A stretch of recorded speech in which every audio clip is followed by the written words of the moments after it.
Imagine this. Another sleepless night, your phone in hand and a growing sense of guilt. You're trapped in a cycle that feels impossible to escape. But what if I told you that there's a way out? You are not alone. Millions of people struggle with similar challenges, and the first step to overcoming them is understanding that you have the power to change. The journey of 1,000 miles begins with a single step, and in this case, that step is awareness. We need to shine a light on those hidden corners of our minds, those moments when the urge takes hold. Is it late at night when the world is quiet and you're alone with your thoughts? Is it when you're stressed, seeking an escape from the pressures of life? Or maybe it's boredom, that feeling of emptiness that you try to fill. Take a moment to reflect on your own experience. What are your triggers? What are those specific situations, emotions, or even people that seem to precede those urges? Write them down. Don't judge yourself, just observe. This isn't about blame, it's about understanding. Because once you understand your triggers, you can start to anticipate them. Think of it like navigating a busy city. When you first arrive, it feels overwhelming, chaotic. But as you spend time there, you start to learn the streets, the shortcuts, the patterns of traffic. Remember, awareness isn't about being perfect, it's about progress, about catching ourselves a little earlier each time. Now that you're more aware of your triggers, let's talk about what to do when that urge hits. We all know that feeling, the intense pull, the almost irresistible desire to give in. But here's the secret. You don't have to fight it for long, you just need to interrupt the pattern. And that's where the 5-second rule comes in. Think of your urge like a wave. It builds and builds and it feels like it's going to crash over you. But if you can just ride that wave for a few seconds, it will naturally begin to subside. So, the next time you feel that urge, don't panic, don't try to fight it head on. Instead, close your eyes and count backward from 5, 4, 3, 2, and 1. Now here's the crucial part. As you reach 1, physically move. Stand up, stretch, go get a glass of water, step outside for some fresh air, or even just move to a different room. This simple act of changing your physical environment can disrupt the neurological pattern of the urge. By introducing a moment of conscious action, a physical interruption, you break that automatic cycle.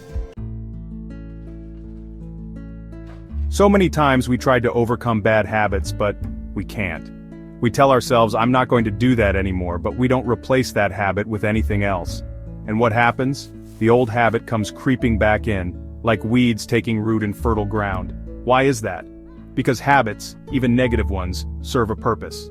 They provide comfort, familiarity, a way of coping. So instead of simply trying to remove a habit, we need to replace it with something positive that fulfills that same need.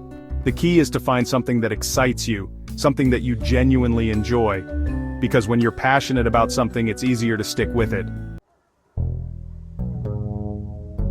In today's digital age, we're constantly bombarded with temptations. Our phones and computers have become portals to an endless stream of distractions, and it's easy to get sucked in.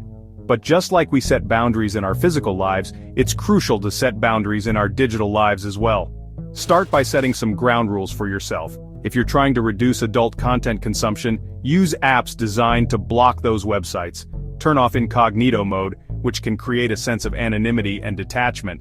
And consider setting screen-free zones in your home, places where you can disconnect and recharge. Remember, boundaries are not about restriction, they're about freedom.